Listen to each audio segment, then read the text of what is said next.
الحمد لله نحمده ونستعينه ونستغفره ونؤمن به ونتوكل عليه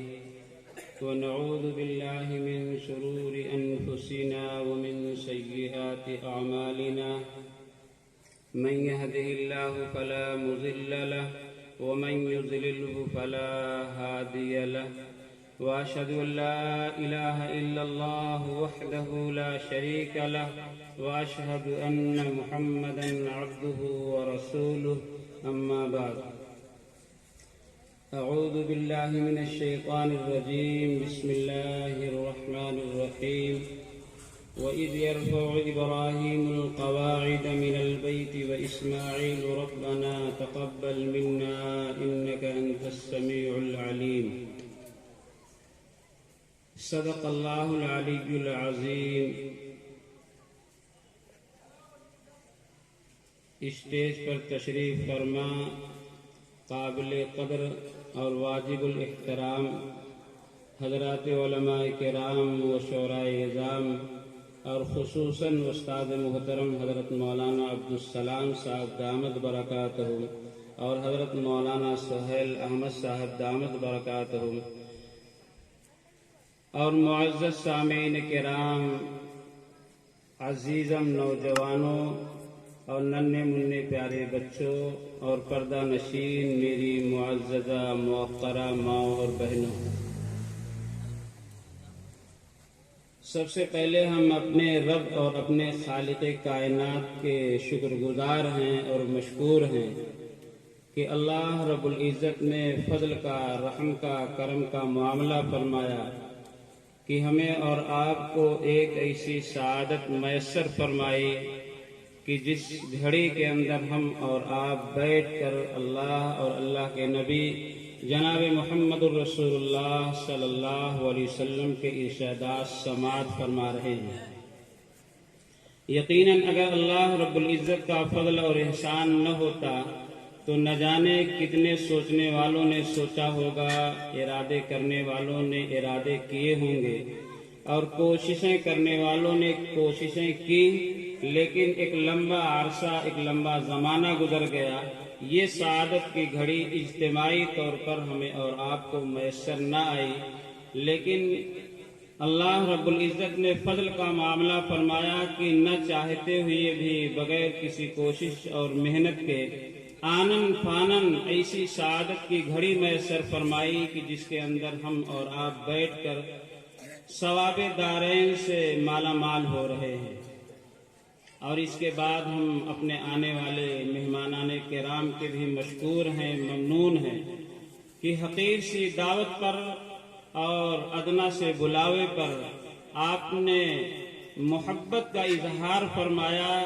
کہ حقیر سی دعوت پر آپ تشریف لائیں، ہم اس پر بے حد مشکور اور ممنون ہیں، اور خصوصاً حضرات علماء کرام کے بے حد مشکور اور ممنون ہیں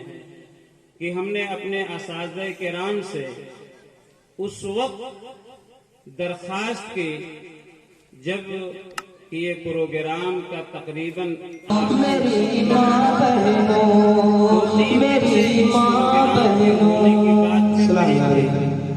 اور آج ہم نے اپنے اساتذہ کرام کو اس چیز کی اطلاع دی اور دل کے اندر ایک خوف بھی محسوس ہو رہا تھا، کہیں ایسا نہ ہو کہ دل کے اندر بات آئے کہ اس وقت مجھے بلایا جا رہا ہے جبکہ سارا پروگرام یا اس کی ترتیب بن چکی ہے۔ لیکن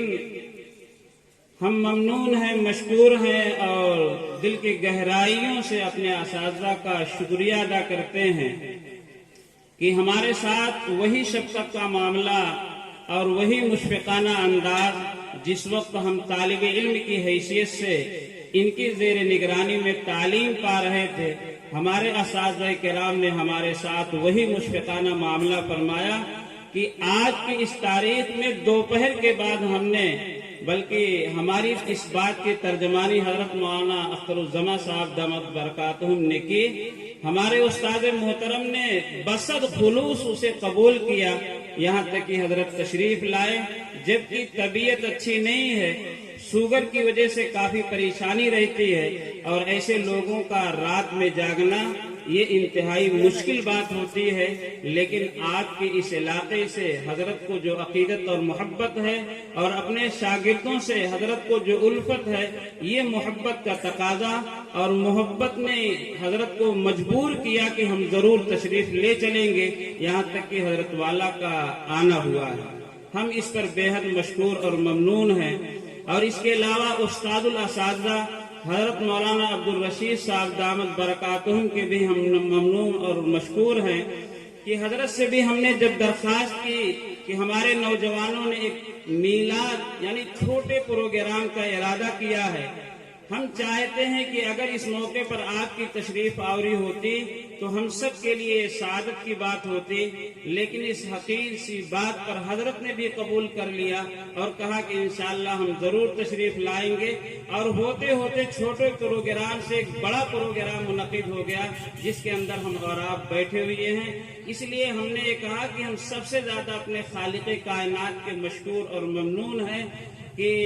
جنہوں نے فضل کا معاملہ فرمایا کہ ایک چھوٹے سے پروگرام کا ارادہ نوجوانوں نے کیا،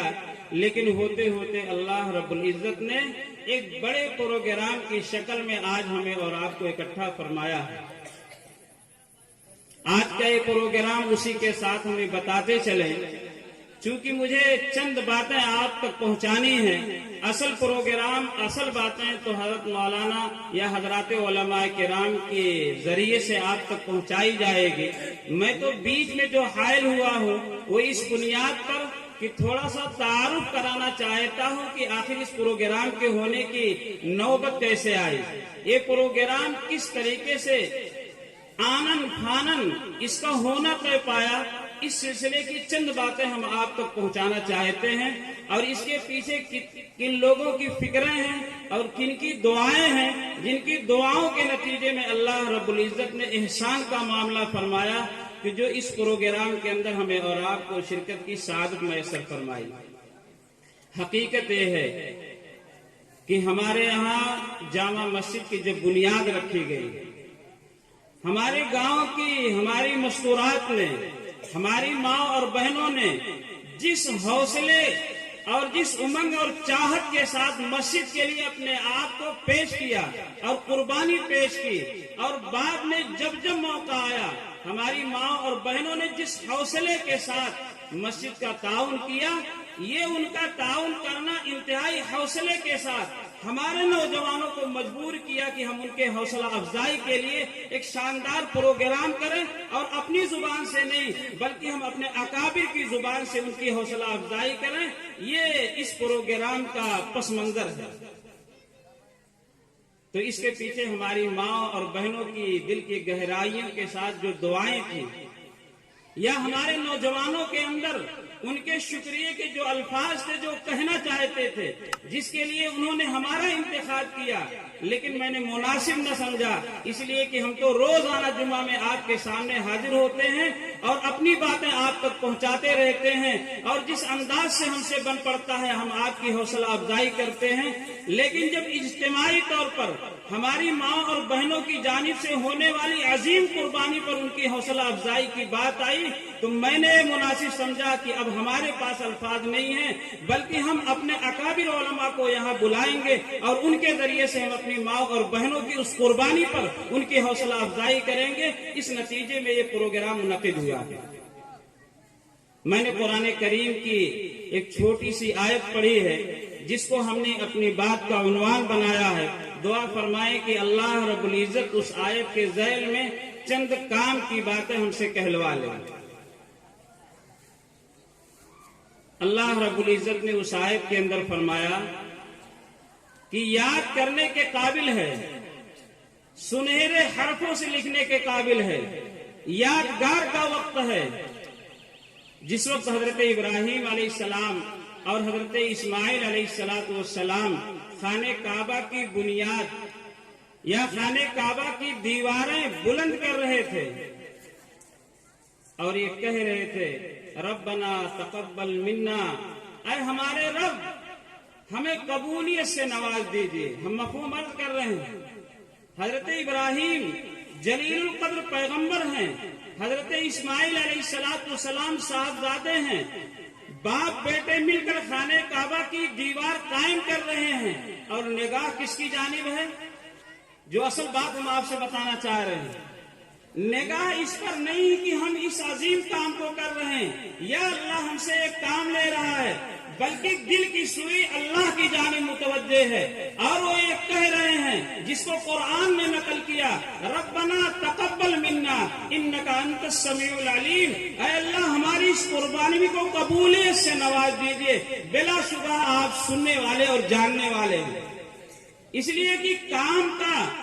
مقصد یہ ہوتا ہے کہ اللہ قبولیت سے نواز دے، کام اصل نہیں ہوتا، اصل قبولیت ہوتی ہے۔ ہم پہاڑ جیسا کام کر جائیں، اگر اللہ کی جانب سے قبولیت کا فیصلہ نہیں ہوا تو وہ کام اسی دنیا کے اندر نام و نمود بن کر رہ جائے گا، آخرت کے اندر ہمارا اور آپ کا حصہ نہیں لگے گا، ہم اور آپ ثواب کے حقدار نہیں ہوں گے جب تک کہ اللہ قبولیت سے نہ نواز دے۔ یہی وجہ ہے کہ نبی پاک صلی اللہ علیہ وسلم کے زمانے میں بہت سارے ذی شعور، عقل مند، ہوشیار، چالاک ان گنت موجود تھے، لیکن اللہ رب العزت نے انہی کو نوازا جنہیں قبولیت سے نوازا تھا۔ چونکہ مسجد کا معاملہ تھا، اس لیے دل کے اندر بات آئی کہ میں مسجد کے تعلق سے چند باتیں آپ سے عرض کروں، اور چونکہ مسجد ہی کے نام پر یہ پروگرام منعقد کیا گیا ہے، اور میں تھوڑی سی کارگزاری اس لیے نہیں سنا رہا ہوں کہ باقاعدہ ہم ان کے بڑکپن کو بیان کر رہے ہیں، بلکہ تحدیث بن نعمت کے طور پر ہم آپ سے عرض کر رہے ہیں کہ ہماری ماں اور بہنوں نے جو قربانی پیش کیا ہے، یقیناً اگر میں یہ کہوں کہ انہوں نے مردوں سے بازی لے گیا، وہ مردوں سے بازی لے گئی، تو یہ بات 100% صحیح ہے۔ اور تھوڑی سی ہم آپ کو بتائیں کہ سنگ بنیاد کے موقع پر اللہ رب العزت نے ہماری ماں اور بہنوں سے ایسا کام لیا، جب اعلان کیا گیا اور ان سے یہ کہا گیا کہ اللہ رب العزت کا پاکیزہ گھر بن رہا ہے، اور اللہ رب العزت کو تمام جگہوں میں سب سے محبوب جگہ مسجد ہے، اور مسجد سے زیادہ محبوب جگہ اللہ کی نگاہ میں کوئی نہیں ہے۔ اور میں دلیل بھی دے سکتا ہوں اور میں بتاؤں، بات واضح ہوگی۔ ایک مرتبہ اللہ کے حبیب صلی اللہ علیہ وسلم، چونکہ میں نے یہ کہا کہ اللہ کی نگاہ میں سب سے محبوب جگہ مسجد ہے، تو ہم دلیل کے طور پر آپ سے عرض کر رہے ہیں کہ ایک مرتبہ اللہ کے نبی صلی اللہ علیہ وسلم صحابہ کے درمیان تشریف فرما تھے۔ ایک یہودی آیا اور اللہ کے نبی صلی اللہ علیہ وسلم سے پوچھنے لگا کہ آپ اللہ کے نبی ہیں، یہ بتائیں کہ اللہ کو کون سی زمین سب سے زیادہ محبوب ہے؟ توجہ کی ضرورت ہے۔ یہودی نے کہا صحابہ کی جماعت، مقدس جماعت، جانثار صحابہ بیٹھے ہوئے ہیں۔ یہودی آیا اور اللہ کے نبی صلی اللہ علیہ وسلم سے کہنے لگا کہ آپ اللہ کے نبی ہیں، یہ بتائیے کہ اللہ کے نزدیک سب سے محبوب زمین کون ہے؟ اللہ کے حبیب صلی اللہ علیہ وسلم، اور ہم روایت کا ترجمہ کر رہے ہیں، اللہ کے نبی صلی اللہ علیہ وسلم حضرت جبرائیل کا انتظار کرنے لگے کہ جبرائیل آئے اور بتائیں کہ اللہ کی نگاہ میں سب سے محبوب جگہ کون ہے، اور میں یہودی کو جواب دوں۔ اللہ رب العزت نے حضرت جبرائیل سے فرمایا، جاؤ میرا محبوب انتظار کر رہا ہے۔ جبرائیل تشریف لائے، یہودی بیٹھا ہوا ہے۔ جبرائیل علیہ السلام جب تشریف لائے تو اللہ کے نبی صلی اللہ علیہ وسلم خوش ہو گئے۔ جبرائیل جواب لے کر آئے ہیں، اور جو جواب دیں گے ہم اس یہودی کو جواب دیں گے۔ اللہ کے نبی صلی اللہ علیہ وسلم نے جبرائیل علیہ السلام سے پوچھا کہ یہ پوچھ رہے ہیں کہ اللہ کی نگاہ میں سب سے محبوب زمین کون ہے؟ تو جبرائیل علیہ السلام نے کیا فرمایا؟ مل مسئول عنہا بعالم من السائل، جس ذات سے پوچھا جا رہا ہے وہ ذات پوچھنے والے سے زیادہ جانکار نہیں ہے۔ اے اللہ کے نبی، ہم آپ سے زیادہ نہیں جانتے۔ اللہ کے نبی صلی اللہ علیہ وسلم نے فرمایا کہ اللہ نے آپ کو نہیں بھیجا۔ کہا اللہ نے بھیجا ہے، مجھ سے یہ کہا ہے کہ میرا محبوب تمہارا انتظار کر رہا ہے، جلدی سے جاؤ، اس لیے ہم آپ کی خدمت میں حاضر ہو گئے۔ ہم کوئی الگ سے علم لے کر نہیں آئے ہیں، ہم الگ سے کوئی پیغام اور جواب لے کر نہیں آئے ہیں۔ آپ نے مجھے یاد کیا اور آپ کے اللہ نے مجھ سے یہ کہا کہ میرا محبوب یاد کر رہا ہے، جلدی جاؤ، اس لیے میں آپ کی خدمت میں حاضر ہو گیا۔ اللہ کے نبی صلی اللہ علیہ وسلم نے فرمایا جبرائیل جاؤ اور اللہ سے پوچھ کر آؤ۔ یہ یہودی مجھ سے پوچھ رہا ہے کہ اللہ کی نگاہ میں ساری کائنات میں سب سے محبوب جگہ کون ہے؟ جبرائیل علیہ السلام جب اب کی مرتبہ جا رہے ہیں تو پیغمبر کے کہنے پر جا رہے ہیں۔ پیغمبر علیہ السلام کے کہنے پر جبرائیل علیہ السلام جب تشریف لے گئے تو حضرت جبرائیل علیہ السلام ظاہر سی بات ہے ایک فرشتے کے لیے اللہ کے پاس جانا اور آنا کتنی دیر لگے گی؟ حضرت جبرائیل گئے، سیکنڈوں میں واپس آئے۔ جب واپس آئے تو اللہ کے حبیب صلی اللہ علیہ وسلم خوش ہو گئے، بلکہ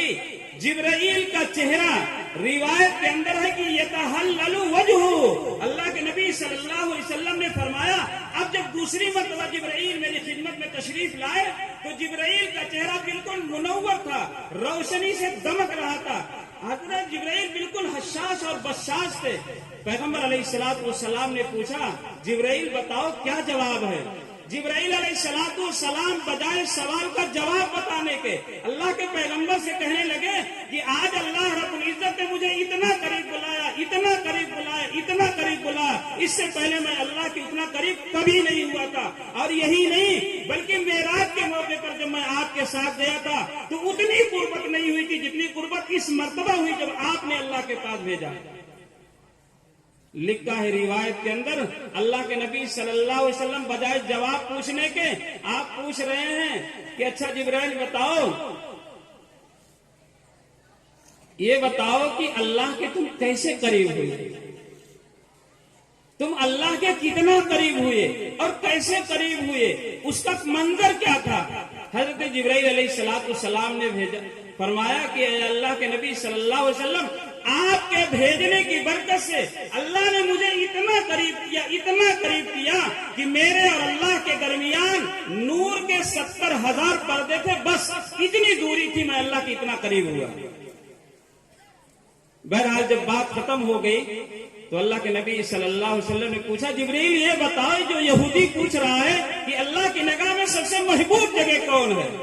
تو جبرائیل نے بتایا کہ اللہ رب العزت نے فرمایا کہ میرے محبوب سے جا کر کہو میری نگاہ میں پوری کائنات کے اندر سب سے محبوب جگہ وہ جگہ ہے جس پر مسجد بنائی گئی ہے،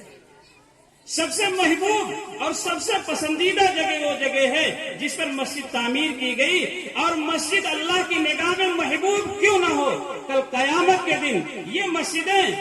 مسجدیں حضرات علماء کرام نے لکھا ہے کہ یہ مسجدیں صحیح معنوں میں اگر آپ گہری نگاہ ڈالیں تو یہ بیت اللہ کی بیٹیاں ہیں، شاخیں ہیں۔ یہی وجہ ہے کہ کل قیامت کے دن اللہ رب العزت جب خانہ کعبہ کو بلا کر جنت کا حصہ بنائیں گے تو پوری کائنات کے اندر جتنی مسجدیں ہیں ان مسجدوں کو بیت اللہ کا حصہ بنایا جائے گا اور پوری مسجد کی زمین کو جنت کے اندر داخل کر دیا جائے گا۔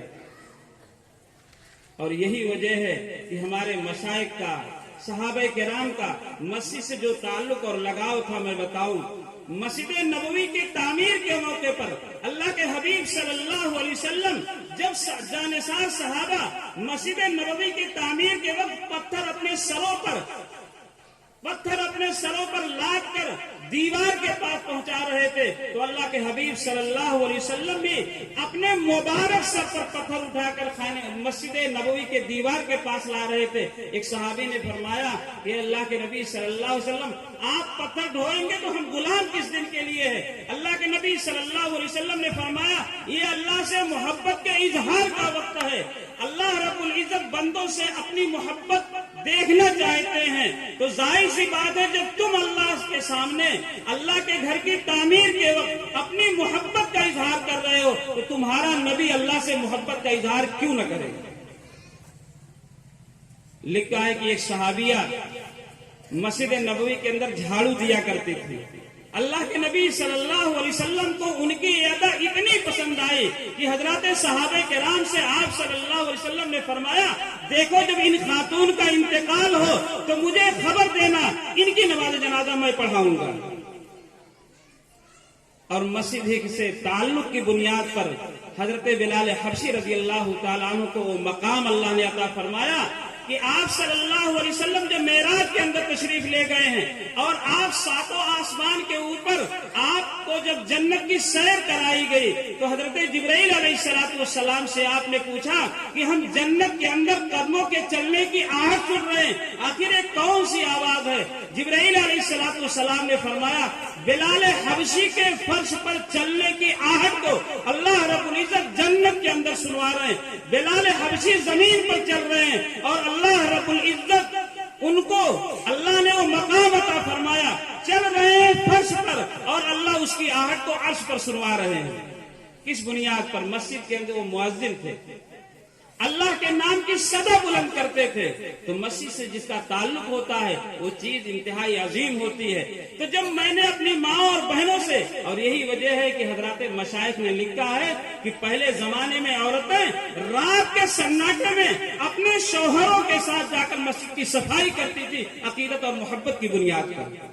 جب مسجد تعمیر ہوتی ہے اور اللہ کے بندے مسجد کے لیے اپنی جسمانی قوت کی قربانی دیتے ہیں تو اللہ کو بڑا پیار آتا ہے۔ آخر وہ مخلوق ہے جس کو ہم سے اتنی عقیدت ہے کہ ہمارے گھر کی تعمیر کے وقت یہ اپنے جسم کا خیال نہیں کر رہا ہے، مال کا تعاون تو کر ہی رہا ہے لیکن جسمانی قربانی سے بات نہیں آ رہا ہے۔ پھر ذوالفقار دامت برکاتہم نے لکھا ہے کہ اللہ رب العزت نے مسجد سے غضب کی عقیدت پیدا فرمائی۔ وہ فرماتے ہیں کہ ایک مرتبہ ایک مسجد کے اندر جانا ہوا تو میں نے دیکھا کہ ایک آدمی انتہائی شریف خاندان کا اور دیکھنے کے اعتبار سے لگ رہا تھا کہ عہدوں والا ہے۔ میری اس سے ملاقات ہوئی اور جس وقت ملاقات ہوئی وہ سیمنٹ اپنے سروں پر لادے ہوئے تھا۔ میں نے جب اس سے پوچھا، کہا کہ ہم آفس میں کام کرتے ہیں اور اس ضلع کے ایک بڑے پوسٹ پر ہیں، لیکن میں نے اپنے سے اوپر والے حاکم سے کہہ رکھا ہے کہ ہمارے گاؤں میں مسجد بن رہی ہے، ہم کو ہر مہینہ 3 دن کی چھٹی چاہیے، اور جب میں 3 دن اپنے گاؤں کی مسجد میں آتا ہوں تو جو سب سے ادنا کام ہوتا ہے وہ کام میں اپنے ذمہ لیتا ہوں۔ میں نے انجینئر سے پوچھا کون کام ہے جو میرے لائق ہے، تو انجینئر نے بتایا کہ سیمنٹ کی بوریاں دوری پر رکھی ہوئی ہیں، انہیں مسجد تک پہنچانا۔ اب وہ آدمی جو انتہائی بڑے عہدے پر فائز تھا، لکھا ہے پیر صاحب نے، وہ آدمی سیمنٹ کی بوریاں اپنے سر پر لاتا جبکہ اسی مٹی میں لت پت ہوتا، لیکن یہ گوارا کرتا اس بنیاد پر کہ ہم اللہ سے اپنی محبت کا اظہار کر رہے ہیں۔ تو ہماری ماں اور بہنوں سے جب میں نے گزارش کی، یقین مانے میں تحدیث بن نعمت کے طور پر کہہ رہا ہوں، ہماری ماں اور بہنوں نے اللہ سے محبت کے اظہار میں جو قربانی پیش کی ہے، اگر میں پیسوں میں بتاؤں تو نقد پیسوں میں تقریباً 4 لاکھ روپے کا انتظام کیا۔ آپ اندازہ لگائیے، محبت کی بات ہے۔ اور ایک دن شب برات کے موقع پر میں نے صرف یہ کہا کہ جیسے مردوں کو قرآن کریم کی تلاوت کر کے